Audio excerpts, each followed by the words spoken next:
In today's episode, we are looking at the price point of $600,000 to $950,000. We are talking about typical values, so we're not talking about median values. Drum rolls, we have a suburb of Hillside 3037 in Victoria, which is located in Melton City. And it's important that, our viewers understand that this is a Melbourne region suburb. It's got a risk score of 96 out of 100. The higher the better, because it's got very little risk, and capital growth is 94. So it's very well positioned in terms of long-term capital growth, find markets with higher rental demand. And let me just double check how many I got at the end. So I got a little bit more than 30, and I had to force myself to pick one again. And the one that came on the top was the suburb of Brinsmead in Queensland, which is a Cairns suburb. So the price point here is $835,000, and it's a suburb in Perth called Greenwood. You are looking at about 3.8% yield here, and you can get a high yield of about 4.1 for 3 bedrooms in this market. It's a well-to-do area, so the socioeconomic index is at 7 out of 10, which is great. It's just crossed the affordability threshold. You're listening to Helpmebuy Property Podcast, powered by Investor Partner Group. We help improve lifestyles by building scalable and sustainable generational wealth and passive income streams. We do this via our ecosystem that is a one-stop shop to all property investment needs, from evidence-based, data-driven buyers agency, industry-renowned portfolio reviews and property strategies, property development with and for clients, tax, SMSF, business structures advisory, and cash flow real estate. Everything we do is to help people achieve financial independence and not just basic financial freedom by using property as a tool and as a medium. Presently, we've launched Australian Property Academy, where we are training and teaching buyers agents, property advisors, property strategic partners, and secrets to finding investor-grade properties to student investors. Connect now to experience it yourself, or drop in a line below at info@helpmebuy.com.au to get more information. Be kind and happy investing.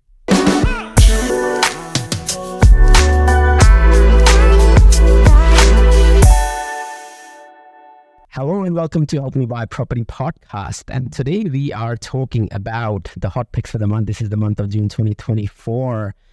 Interesting episode. Let me introduce you to our in-house resident data expert, Alex. Alex from Hashtag. How are you, Alex?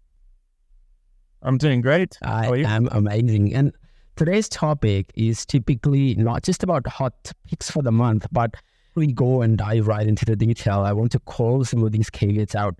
And this is more in relation to what happened with the last episode. I saw a lot of people reaching out to me and saying, hey, are you buying there? Are these the areas of opportunities that, we want to go out and buy? It becomes quite self-serving. And so I want for people to basically do their own research. The idea about these episodes is typically about you using this as an influence and going out there and doing more research. Okay. Don't take this as a holy grail, because sometimes what tends to happen with a lot of people who are sitting in the power of influence and have a lot of followers, anything that comes out of their mouth actually becomes sort of growth spurs or investors going out there checking out some of these suburbs. So please, I'm not a property prophet. I'm not a property guru. Neither one of us claim to be. We are the students of property with the students of data. So please do your own research and take a lot of this information as an educational piece and go out there and do more research. Okay? Do you agree, Alex? 100% agree. And just by the way we approach this whole process, I think it helps to explain that as well, because we pick one suburb, but in reality, I always have a short list of suburbs, and I force myself to pick one based on my own. Because of me, I force Alex to pick a suburb. Exactly. So for last episode, there was at least a short list, at least 15 suburbs for each strategy, and I picked one. Doesn't mean that it's the only suburb we're pursuing. There's at least $50, and we always recommend to contextualize all these picks against your own personal situation, your own strategy, because one suburb would be great opportunity for myself based on my financial circumstances and my goals and so on, could be absolutely a no-go zone for yourself, depending on where you are. So yeah, these are general kind of observations that we make based on the data. Create shortlist, just pick one from the shortlist. This is what it is. Awesome. Thank you very much. Without further ado, some qualifications at the very start. So in today's episode, we are looking at the price point of $600,000 to $950,000. We are talking about typical values, so we're not talking about median values. And for people who don't understand that, come and speak to Alex or come and speak to me about the difference between typical values and median values.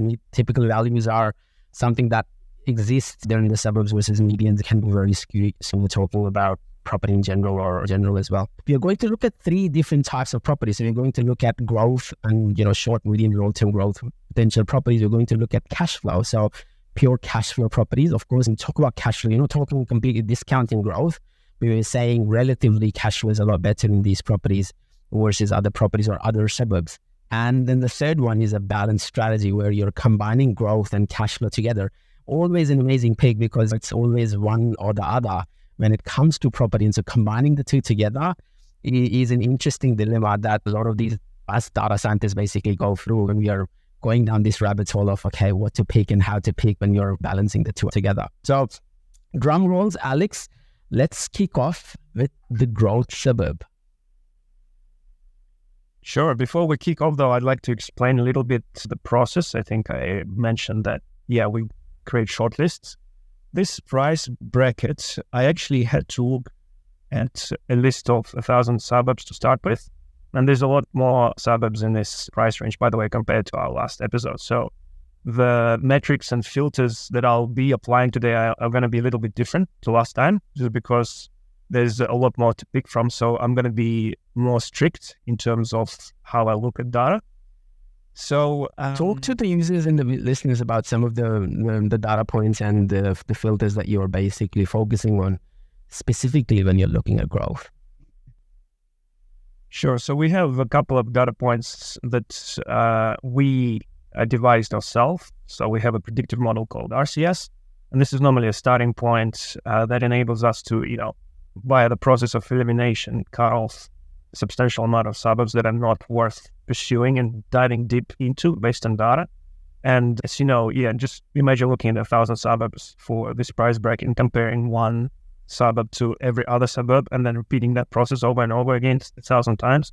I don't have time to do that on a monthly basis. I don't think anyone has. So what does RCS stand for, Alex? Again, for viewers and listeners. It stands for Relative Composite Score. So what it does, it looks at 80 metrics in total, and it creates a rank score, a simple score on a scale of 1 to 100. And every suburb is assigned that rank score. So what I do at the start always, because it's already done all the detailed analysis for me, looking at 80 metrics, and not just the current month values, the historical values and the long-term trend for those metrics as well. It enables me to short circuit that short list to a sizable, length that I can look at and compare then 20 suburbs, for example, as opposed to 1,000 suburbs. And what's the range for RCS when you're looking at it? Is it like 0 to 100 or 0 to 10? It's 0 to 100. Okay. And does 100 means better and 0 means not better? Is that how you're reading?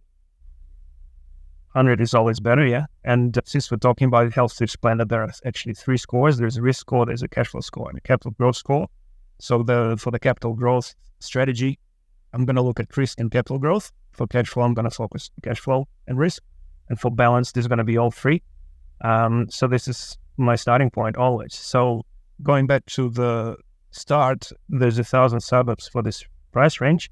And by just filtering on risk RCS, because I want to avoid going towards, risky areas, I was able to cut that list in half. And that filter is a simple filter. You just apply on a filter on a risk RCS of above 50, and that just does the magic for you. How do you define risk typically in a lot of these circumstances, Alex?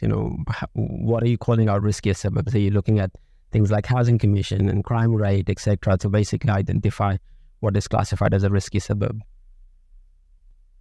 So there's 80 metrics weightings assigned for risk metrics different to the metrics assigned to capital growth score. And what we look at predominantly when we consider risk is get yourself taken on a ride by property spookers, so-called property investment advisors, or buyer's agents who are selling house and land packages or off-the-plan properties or apartments. Get yourself a copy of this book called The Millennial's Guide to Property Investing. This book is not just for millennials. The title suggests, but it's actually the most advanced way of investing in property. This book will relate to your clients, your colleagues, and other business owners. There are so many property spookers out there who have come out of the woodwork over the last 3 to 5 years. And there is so much misinformation out there that I had to write a book about all the F-ups that people can actually avoid in order to be super successful in their property investment journey. Some of these are really easy to identify, but they are so costly to fix once these mistakes are made. So it's a short book, it's easy to read, it has a lot of stories, it has a lot of examples, and it is a true guide for people who wants to do it themselves. My name is Moxin Reza. This is my story, and a lot of you will relate to parts of this story if you're not born in the riches and if you're trying to build a property portfolio that can last generations and help you improve your lifestyle along the way. So I give you a chance to come out there and have a read. Be kind, stay safe, keep smiling, keep investing, and please do check out the book.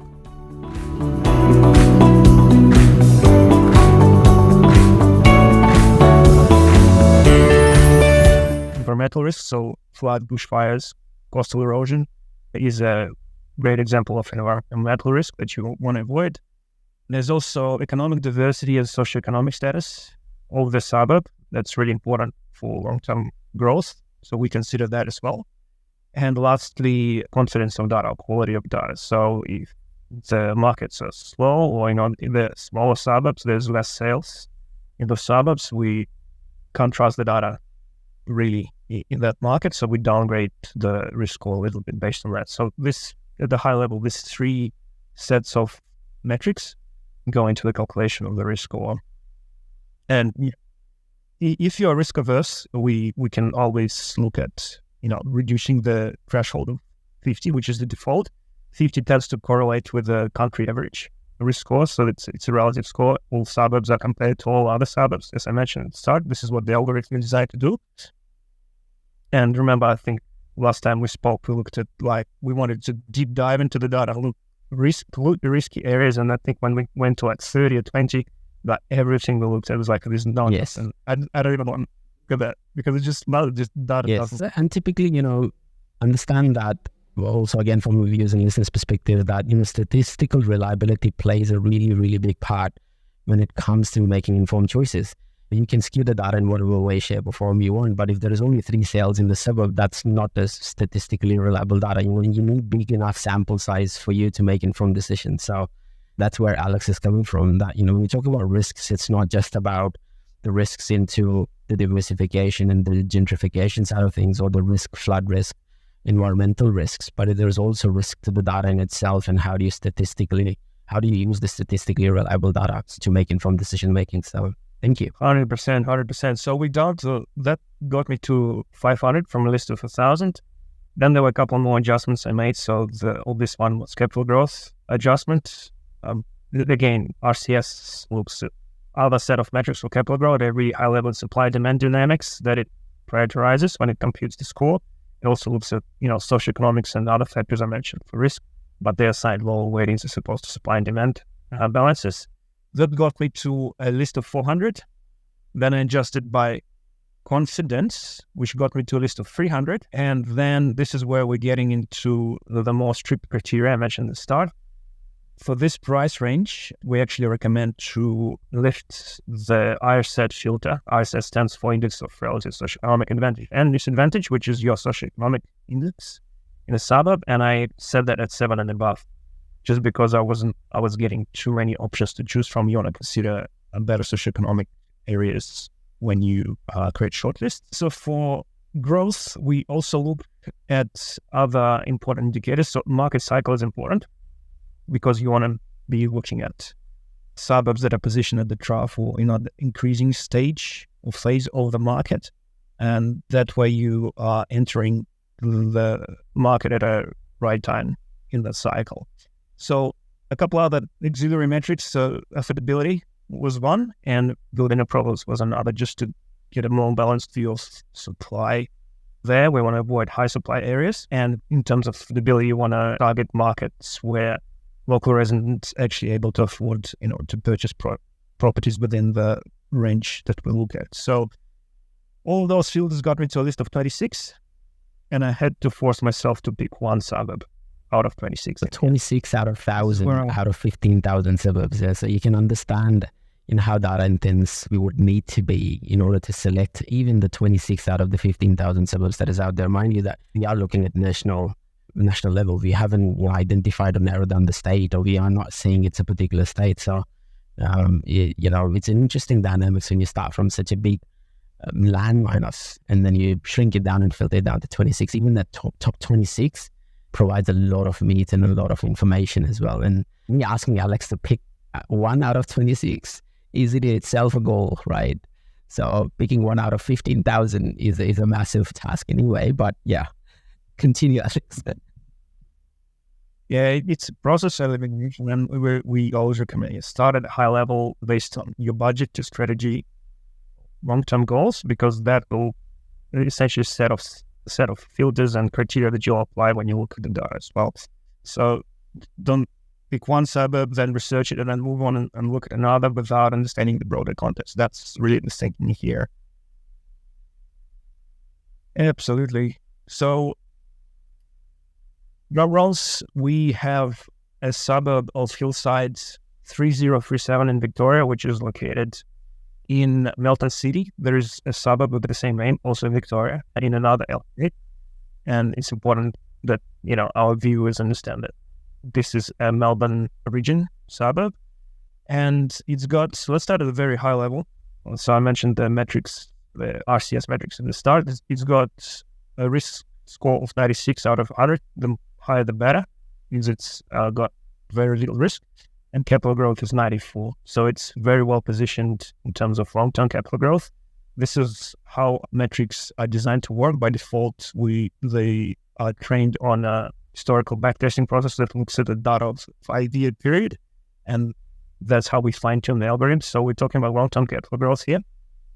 Keep that in mind.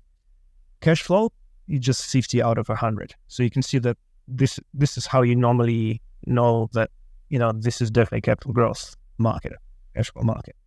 And no surprises there, because yield for the typical price of $794,000 in this suburb, yield is just 3.15%. So it's just above the threshold of 3 that we recommend to set it at a minimum when you invest in property, because below 3, you're going to be it's going to be challenging servicing, the home loans and all that, especially the higher price break. So moving on, what forced me to actually pick this one out of a list of 26? So first of all, great supply and demand balance.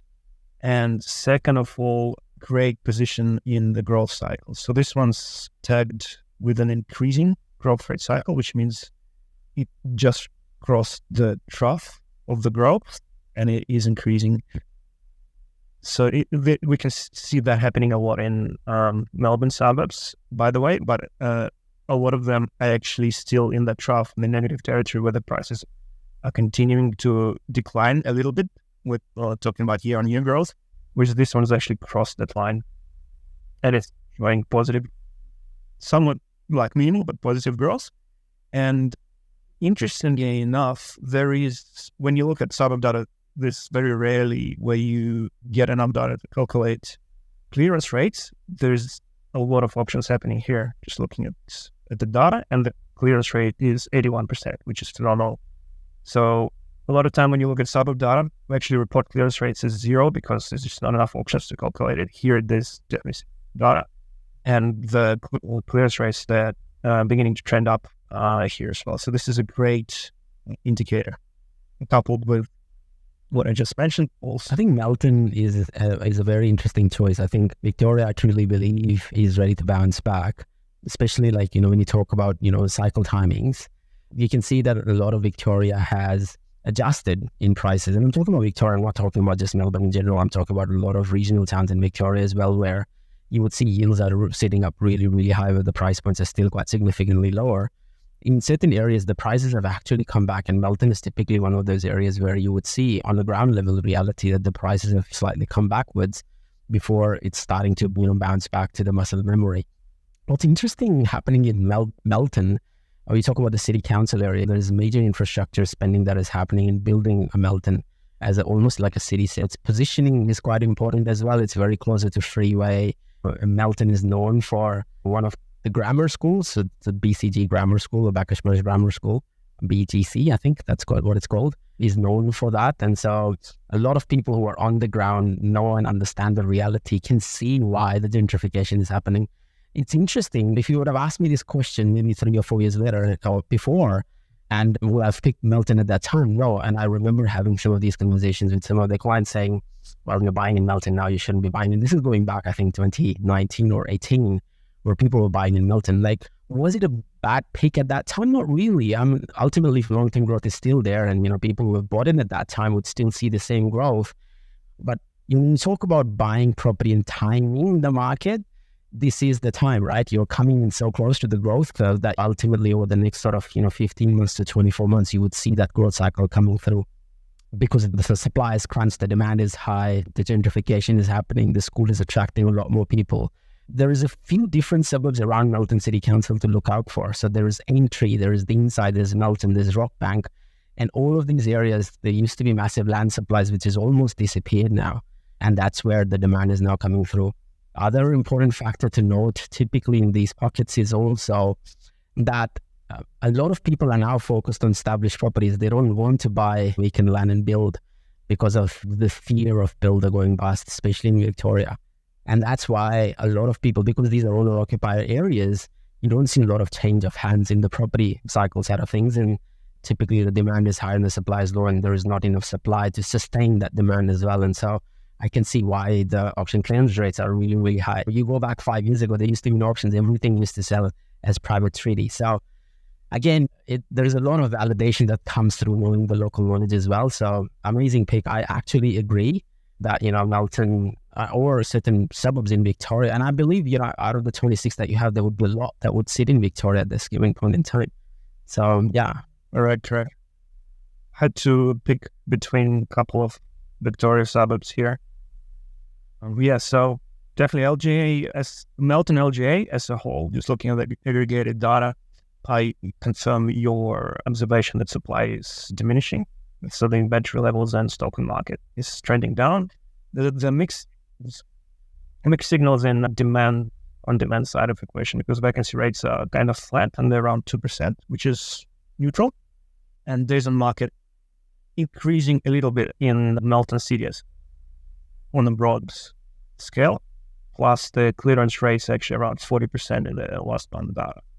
But when you compare Hillside to that LGA average, it's a standout because all the metrics are just trending perfectly. Amazing. Including supply. So that's the growth. Also, let's talk about cash flow. I think everyone's favorite right now. Everyone talks about cash flow because of where the interest rates are, where the inflation is. So a lot of buyers and agents are very focused towards cash flow. So let's talk about that. So here I'll mention again the filter criteria. So I set minimum gross yield at least 4%. I also adjusted rent to owner ratio and vacancy rate ratio to below 30 for rent to owner ratio and above 2% for below 2% for vacancy rate. So these are important metrics when you consider cash flow, because you want to be in markets where there are fewer renters, more owners, and it's really simple. You want to have less landlords to compete with in that market when you're looking at attracting tenants. And vacancy rates are important because you want to have high demand in the rental market, and vacancy rate is your go-to metric to measure demand in the rental market. So that got me to a short list of 60 suburbs, which I then adjusted by search index for rentals. And I set that to above 5, just to, reaffirm that and find markets with higher rental demand. And let me just double check. how many I got at the end. So I got a little bit more than 30, and I had to force myself to pick one again. And the one that came on the top was the suburb of Brinsmead in Queensland, which is a Cairns suburb. Nice. Okay, Brinsmead. So, Brinsmead. Brinsmead. Brinsmead. I hope I'm pronouncing. This is south of Brisbane that you're talking about? Cairns, sorry, yes. So this is Cairns. This is northwest of Cairns, next to Whitfield and Canimbla, so just north from Canimbla. Nice, okay. Very interesting. So what stood out here, and the focus here was really your rental indicators. Vacancy rate of just 0.68%, which is great. Below 1 is phenomenal. Also, it has a rental search index sitting at a higher value. I think it is 5. 5 out of 10 is great because the distribution for rental search index is actually skewed. So anything above 3 is considered high. And it also has quite a high socioeconomic index of 8 out of 10. So all those metrics combined, plus, the yield of 4.75% is really, I think, an excellent choice for cash flow strategy. And if you want to drill down just one extra level, when you look at the bedrooms data, you can actually get a 5% yield for 3 bedrooms here, and 4.5% for 4 bedrooms, and which averages up to 4.74%. But yeah, you can definitely get 5% yield in this, which is great for cash flow strategies. Now, here, one thing that stood out, and the reason why it's not a great capital growth location, is because the cycle timing is a little bit off. It's coming off the peaks that happened in 2022, 2023. And the supply and demand indicators are actually all great here, but the one that stood out for me was really the vacancy rate, because that's a primary indicator for cash flow. There were a couple of others that popped up on the top of the list, and I had to force myself again to pick one. 5 on the top were actually from Queensland, and the rest were in Western Australia, Greater Perth. There's still some great cash flow options in Perth as well. Oh, I mean, typically you talk about the renter population in this particular market is still quite low, but I can see that even the stock on the market is quite crunched right now, and so that is, while over the 3-year period, I can see that the stock on market used to be almost up to 1.5, and it's sitting below 1% right now. The Asian market is an interesting one. It's showing a downward trend, but it's still low, compared to other markets. You're looking at really 4s to the 3 at the front. So it's a very interesting dynamics. Of course, vacancy rates, I'm always saying this out loud to everyone, that vacancy rates across the country with pretty much every suburb right now is quite significantly lower. And so you can't just look at vacancy rates in a point in time. You almost have to look at 3 to 5 year sort of cycle as to where the vacancy rates used to sit in some of these areas. And again, this one stands right at the peak where it used to be always low. It has never gone over 1% vacancy rates, even over the 3-year target. So it's an interesting one. I agree, while there are, typical yields or median yields, of course, when you are in the market locally, you would see that yield can dramatically change, between various different bedrooms, what you are doing with the properties. You could identify houses with granny flats, etc. So there's a lot of opportunities for you to push the yield up. And I'm getting 4.75 or 5% yield. You could potentially hit 6% yield as well for the right properties with granny flats, etc. So make sure that the suburbs that we are calling out, if they are at the borderline of something that you really like, you can always find the right product that can push the yield up as well. So use some of those smarter strategies to manage and play with the yield. Amazing pick. I'm excited about the third one, which is the balanced one, which is growth and cash flow, because I know how much effort would have gone in there to waste for you to pick up that suburb. Just for you as listeners, the growth suburb that we picked was sitting at around $800,000 price point. The cash flow suburb sits at around $650,000 typical price point. Balanced suburb, Alex? So balanced, and you're right, it took me about half an hour to just actually pick this one as opposed to 5 to 10 minutes for the other two suburbs we just mentioned. So the price point here is $835,000, and it's a suburb in Perth, Old Greenwood. And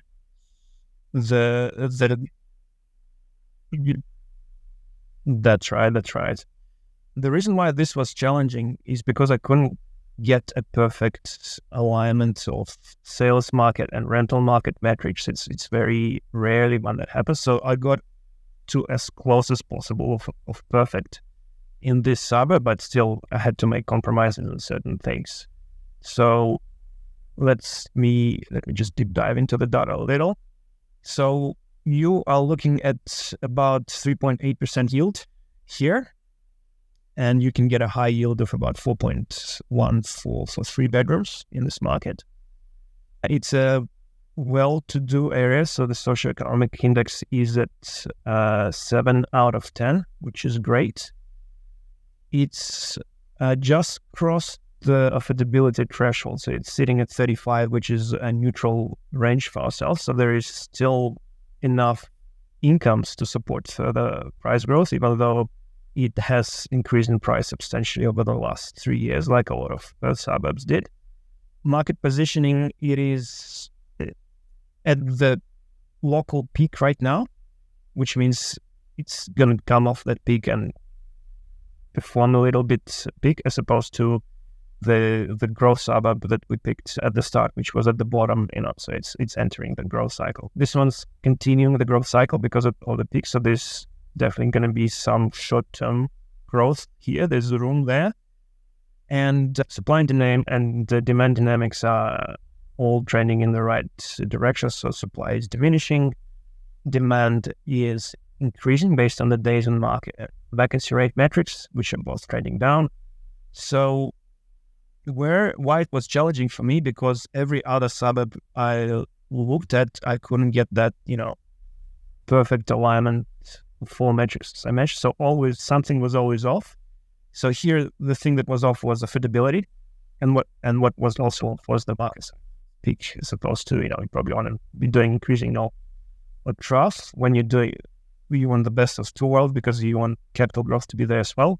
But here I had to make compromises. So interestingly, what also happened at the top, I have a few ACT suburbs for this price range, which also have great indicators.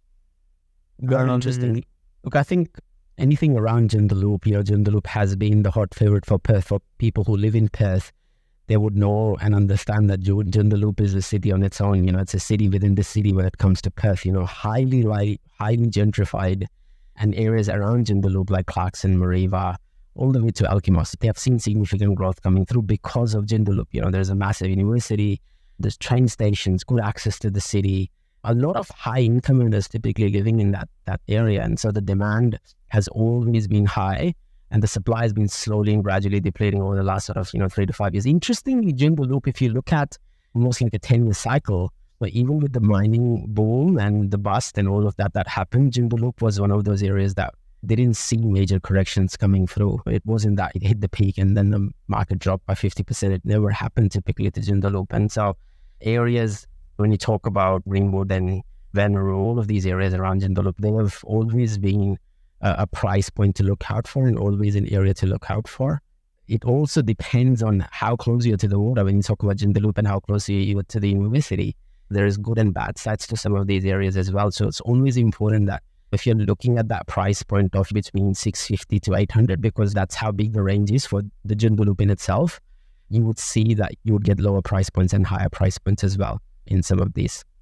Amazing pick. I personally like it. It's interesting, the comment that you make around ACT, because that is something that has been triggering me over the last 3 weeks too, because there's a lot of ACT suburbs now that have started making the cut in the list, where you can almost see that, they are coming in areas of opportunity, especially around the balance side of things. Of course, the yields are not as awesome as some of the other areas, but the growth opportunities are definitely there in ACT. I still do have a bit of reservation around ACT side of things, because ACT over the last 1.5 to 2 years Now, the market is crunched quite a bit, and so the market has moved backwards. And so a lot of activity that you see in ACT is typically owner-occupier activity where people are trying to basically cash in into a lower market. And so they're trying to, and so these demand pockets pop up and disappear quite quickly in the ACT side of things. Of course, the market has the muscle memory. And so the areas have an opportunity to go back and grow up by 20, 30% quite quickly in some of these pockets where they're super gentrified. But, my biggest concern, and we were talking about this before the podcast as well, is while it's an owner-occupier market, typically this long-term lease and one ownerships and the stamp and the land tax side of things is always a deterrent from an investor's perspective entering into ACT market. But there is a huge upside to developers. And so there's a lot of developers looking at ACT because the land value is so cheap right now compared to the brand new stock. And so a good property, which is all the bells and whistles, is still selling it at a good price in ACT right now. So yeah, it's a very interesting market to watch out for. Absolutely. We actually lived in Canberra and I love it. It's a bubble on its own, isn't it? Canberra is like you're living in your own world typically, So yeah, all people working for the government and spending money in Sydney or Melbourne because there's not much to do in Canberra. There's 2 streets and Canberra starts and finishes. So it's quiet, and that's what I enjoyed about it. Yes, you can go there and relax and not get stuck in traffic when you're driving to work. Definitely. But you made an interesting point about the government employment because that's pretty much the main employment sector there. So it's dependent on that, government budget and all that. So if there is a cut, and it happened during the time I was there was like redundancies in the government sector.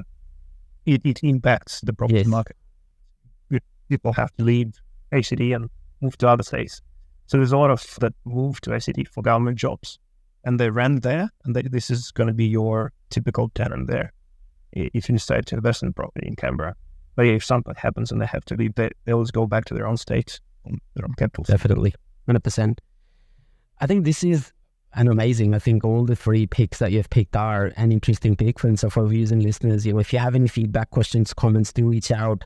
I know we talked about how to find investor-grade properties. We are sharing the ebook. If you're looking at some of these data points and look for data dictionaries, reach out to us or Alex, and we're happy to provide that. Watch into the links below to see how hashtag works and the look and feel. And there's links in the comments below where you can go out there, check out the system. How cool is the data set? How cool is the data lake? Reach out to Alex and Matt, and they'll be happy to assist you as well.